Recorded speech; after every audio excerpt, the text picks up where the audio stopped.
बच्चों नमस्कार। आज जो है class 11 chapter 7 permutation and combination, इस चैप्टर का मैं इंट्रोडक्शन पार्ट ले रहा हूँ। और इसमें सबसे पहले हम समझेंगे फंडामेंटल प्रिंसिपल ऑफ काउंटिंग कि प्रिंसिपल ऑफ काउंटिंग यानी काउंटिंग के जो फंडामेंटल प्रिंसिपल हैं वो क्या होते हैं। ओके, तो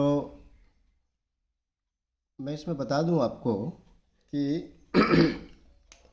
इसके दो रूल हैं, एक रूल ऑफ एडिशन है और एक रूल ऑफ मल्टीप्लिकेशन है। ओके, दोनों को समझने का प्रयास करते हैं। तो first number 1,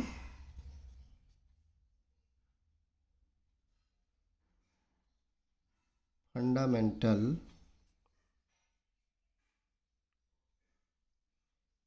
principle of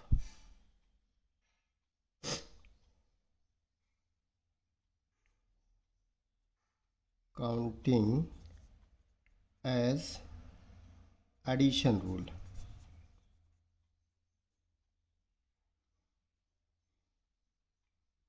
okay,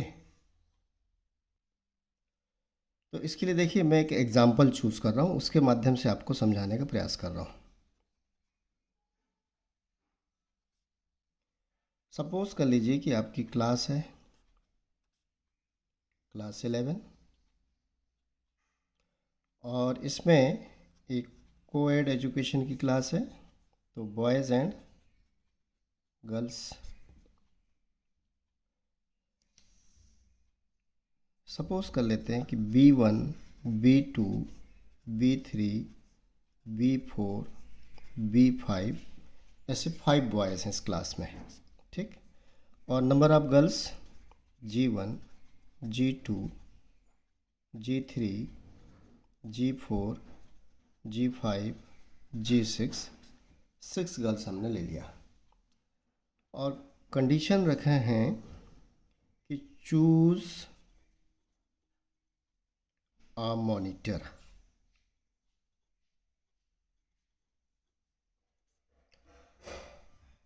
हमको मॉनिटर चूज़ करना है। ओके, तो देखिए आपको एक मॉनिटर चूज़ करना है और वो मॉनिटर या तो बॉयज़ साइड से भी हो सकता है या फिर गर्ल साइड से भी हो सकता है, क्योंकि एक ही मॉनिटर चूज़ करना है। तो यहाँ पे मेन वर्ड जो है और यूज़ हो रहा है, ये साइलेंट है। Choose a monitor from boy side और फ्रॉम गर्ल साइड।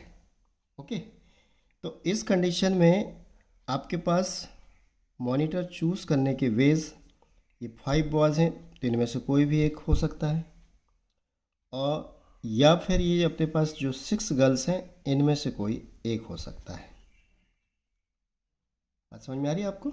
मतलब या तो B1 हो सकता है या B2 हो सकता है या B3 हो सकता है या B4 हो सकता है या B5 हो सकता है या G1 हो सकता है या G2 हो सकता है या G3 हो सकता है या G4 हो सकता है या G5 हो सकता है या G6 हो सकता है। तो आप देख रहे हैं कि यहाँ पे टोटल जो है आप 5 + 6 = 11 वेज में मॉनिटर चूज़ कर सकते हैं। टू चूज़ मॉनिटर,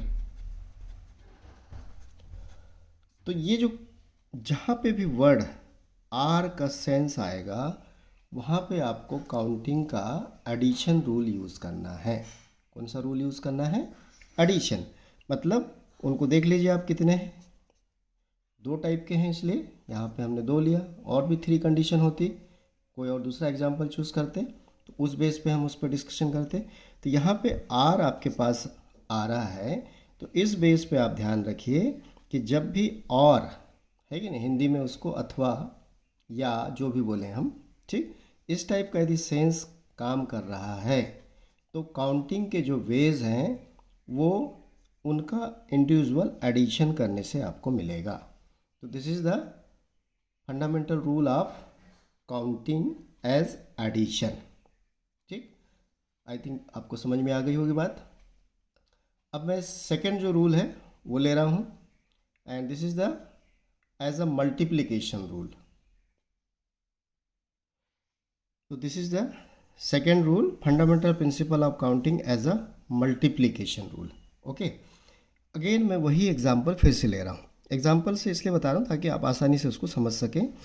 अगेन हमने ले लिया आपकी क्लास 11 है और वही कंडीशन यूज़ करते हैं जो प्रीवियस में हमने यूज़ किया था, बॉयज़ एंड गर्ल्स।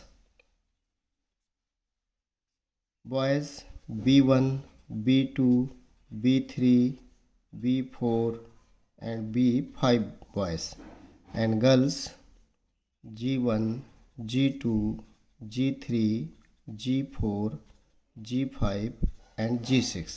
6 गर्ल्स हमने ले लिया। अब जो मॉनिटर चूज करने की कंडीशन क्या लिख रहे हैं, choose monitor from a monitor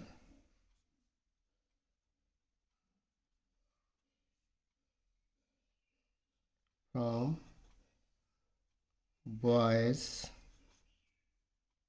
and girls separately। यानी दोनों के लिए एक एक मॉनिटर चूज़ करना है। मतलब जो बॉयज़ हैं उनके लिए 1 मॉनिटर एंड जो गर्ल्स हैं उनके लिए 1 मॉनिटर। तो देखिए यहाँ पे जो है मतलब कंडीशन क्या निकल के आ रही है कि एक मॉनिटर जो है बॉयज़ साइड से होगा एंड, कौन सा वर्ड यूज़ हो रहा है, and 1 monitor from the girls side. बात समझ में आ रही है कि नहीं, 1 monitor from the boys side and 1 monitor from the girls side. मतलब मोस्ट इम्पॉर्टेंट वर्ड यहाँ पे क्या है, एंड, साइमल्टेनियसली। तो अब इस कंडीशन में देखिए आप जो है मॉनिटर कैसे चूज़ कर सकते हैं कि बॉयज़ साइड से B1 ले लिया यानी फर्स्ट बॉय को, तो B1 G1 हो सकता है, B1 G2 का कॉम्बिनेशन हो सकता है, G3 के साथ हो सकता है, G4 के साथ हो सकता है, G5 के साथ हो सकता है, G6 के साथ हो सकता है। तो ऐसे इस एक बॉयज़ को चूज़ करने पे हमारे पास 6 वेज हैं। या फिर B2 के साथ वही कॉम्बिनेशन आएंगे, और वाली सिचुएशन आ रही है। देन B3 के साथ अगेन 6 वेज होंगे, B4 के साथ अगेन 6 वेज होंगे और B5 के साथ अगेन 6 वेज होंगे। तो ऐसे आपके पास टोटल ये कितने हो गए, 30। तो देखिए मैंने यहाँ एडिशन क्यों किया, फर्स्ट सिचुएशन यानी B1 के साथ इन 6 गर्ल्स में से कोई भी कॉम्बिनेशन हो सकता है, या फिर B2 के साथ, या फिर B3 के साथ। मतलब और की बात आ रही है ना, एंड वाली बात, सॉरी और वाली। तो इस तरह से इनका एडिशन हुआ। अब इसको हम शॉर्ट में, ये नंबर ऑफ बॉयज़ कितने हैं आपके पास 5 एंड नंबर ऑफ गर्ल्स कितने हैं 6। तो सिंपली आप दोनों को मल्टीप्लाई कर दीजिए, सिंपली दोनों को आप मल्टीप्लाई कर दीजिए तो आपको, तो जहाँ पे एंड की कंडीशन आती है वहाँ पे आप जो है मल्टीप्लाई करेंगे। तो ये है आपका मल्टीप्लिकेशन का रूल। अब देखिए जैसे फॉर एग्जांपल, एक एग्जांपल ले रहा हूँ मैं कि आपके पास डिजिट्स नंबर्स 1 2 3 4 एंड 5, इनको यूज़ करके 3 डिजिट नंबर फॉर्म करना है, 3 डिजिट नंबर्स फॉर्म करना है। तो total how many numbers we can form. तो देखिए 3 डिजिट नंबर, तो हम उसके लिए प्लेस के लिए से मैंने क्रॉस सिंबल बना लिया है ना। 3 डिजिट मतलब 3 प्लेसेस होंगे। इसमें ध्यान रखिए कि repetition is not allow, repetition is not allow. तो अब देखिए आगे कि इस फर्स्ट प्लेस को फिल करने के लिए हमारे पास टोटल कितने नंबर से अवेलेबल हैं, 1 2 3 4 एंड 5। मतलब इस प्लेस को हम 5 वेज में फिल कर सकते हैं। एट ए टाइम यहाँ पे कोई एक नंबर हमने फिल कर दिया, सपोज कर लीजिए कि 1 फिल हो गया फॉर एग्जांपल। अब रिमेनिंग जो 4 हैं उसको सेकंड प्लेस में फिल करेंगे। तो इसको फिल करने के वेज कितने हो गए, 4 हो गए। ये सपोज कर लिया कि यहाँ पे एट ए टाइम 5 आ गया, तो अब रिमेनिंग 3 नंबर्स जो हैं इस प्लेस में फिल होंगे। इसको 3 वेज में फिल कर सकते हैं। अब देखिए 3 डिजिट नंबर फॉर्म करना है तो तीनों प्लेस साइमल्टेनियसली फिल होना चाहिए, मतलब एंड का यहाँ पे सेंस आ रहा है। तो इसका मतलब ये हुआ कि इन वेज को हम मल्टीप्लाई कर देंगे क्योंकि एंड चल रहा है। और इस तरह से 5 4 जा 20 या 23 जा कितना हो जाएगा, तो 60 आप 3 डिजिट नंबर फॉर्म कर सकते हैं। कितने 3 डिजिट नंबर फॉर्म कर सकते हैं, 60। तो इस तरह से मतलब ये फंडामेंटल रूल ऑफ काउंटिंग जो है आप यूज़ करेंगे। और भी जैसे सपोज कर लीजिए कि आपके पास पैंट 4 हैं, शर्ट्स जो हैं 3 हैं, तो how many ways you wear your dress. Condition है कि ड्रेस केवल पैंट पहन के आप बाहर नहीं निकल सकते या केवल शर्ट पहन के बाहर नहीं निकल सकते, आपको पैंट और शर्ट पहनना ज़रूरी है कि नहीं। तो सिंपली इसका आंसर हो जाएगा 4 इंटू 3, क्योंकि आपको 2 कपड़े पहनने हैं तो 2 प्लेस हैं आपके पास, ठीक। तो इस तरह से मतलब, या आप इसको ऐसा कर सकते हैं कि 3 शर्ट ले लीजिए आप। अब इसके साथ इनका कॉम्बिनेशन बनाएंगे, तो फर्स्ट शर्ट के साथ कॉम्बिनेशन बनाने के लिए 4 तरीके हैं, सेकंड के साथ 3 हो जाएगा और लास्ट वाले के साथ 2 हो जाएगा। जस्ट अ मोमेंट, कॉम्बिनेशन बनाना है।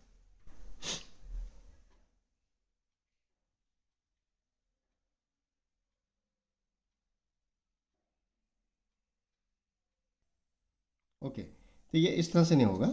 आपके पास जो है 2 का कॉम्बिनेशन चाहिए, तो 2 प्लेस हैं आपके पास, है कि नहीं। तो उसके बेस पे आप देखेंगे, तो देखिए दोनों का पहनना ज़रूरी है, मतलब एंड वाली कंडीशन है। तो सिंपली आप जो है इन दोनों को मल्टीप्लाई कर दीजिए, तो 4 3 जा 12 वेज में आप जो है ड्रेसअप हो सकते हैं। तो इस तरह से मतलब, और भी इसमें कंडीशनल सिचुएशन आ सकती है, जैसे फॉर एग्ज़ाम्पल कि मान लीजिए आपके पास 1 2 3 4 5 एंड 6 ये नंबर्स हैं, और आपको 4 डिजिट इवन नंबर फॉर्म करना है। 4 डिजिट इवन नंबर फॉर्म करना है कि नहीं। तो 4 डिजिट इवन नंबर फॉर्म करना है, तो एक बात देखिए, इवन नंबर बनाने के लिए इस प्लेस पे रिस्ट्रिक्शंस आ जाएंगे। यहाँ पे या तो 2 होगा या 4 होगा या 6 होगा, ठीक। तो इस प्लेस को फिल करने के आपके पास तरीके कितने हैं, 3 हैं। एट ए टाइम जब एक फिल हो गया तो आपके पास अब रिमेनिंग कितने बचे, 5। तो 5 प्लेसेस को फिल करने के नहीं, इस प्लेस को फिल करने के लिए आपके पास 5 ऑप्शन है, इसके लिए 4 आ जाएगा और इसके लिए 3 आ जाएगा। तो इस तरह से अब इनको मल्टीप्लाई कर दीजिए, 3 इंटू 4 इंटू 5 इंटू 3। तो ये जो है 3 4 जा 12, 12 5 जा 60 और 63 जा 180 जो है आप इवन नंबर फॉर्म कर सकते हैं। ये किस कंडीशन में, रिपीटेशन इज नॉट अलाउ। यदि रिपीटेशन अलाउ होता है कि नहीं, रिपीटेशन इज अलाउड, तो उस कंडीशन में मान लीजिए 4 डिजिट नंबर ही आपको फॉर्म करना है, तो ठीक है, यहाँ इवन नंबर तो चाहिए, तो यहाँ पे तो आपके पास ये 2 4 6 ही, मतलब ये 3 वेज में ही फिल होगा। लेकिन अब यहाँ रिपीटेशन अलाउ है, तो मान लीजिए जैसे यहाँ पे 2 आ गया एट ए टाइम, तो 2 इधर भी आ सकता है, कहीं पे भी रिपीट हम कर सकते हैं। तो इस प्लेस को फिल करने के लिए 6, इसको फिल करने के लिए 6, इसको फिल करने के लिए 6, तो इसके टोटल वेज हो जाएंगे 6 इंटू 6 इंटू 3। तो ये इसके टोटल वेज हो गए। तो मुझे उम्मीद है कि ज़रूर आपको दोनों जो प्रिंसिपल्स हैं काउंटिंग के ये समझ में आए होंगे, और मैं जो है इसकी एक्सरसाइज अपने नेक्स्ट वीडियो में कवर करूँगा, और उसके बाद में परमुटेशंस क्या होता है उसके बारे में आपके साथ डिस्कस करूँगा। तो ओके फ्रेंड्स, जब तक इसे देखिए समझने का प्रयास कीजिए। All the best.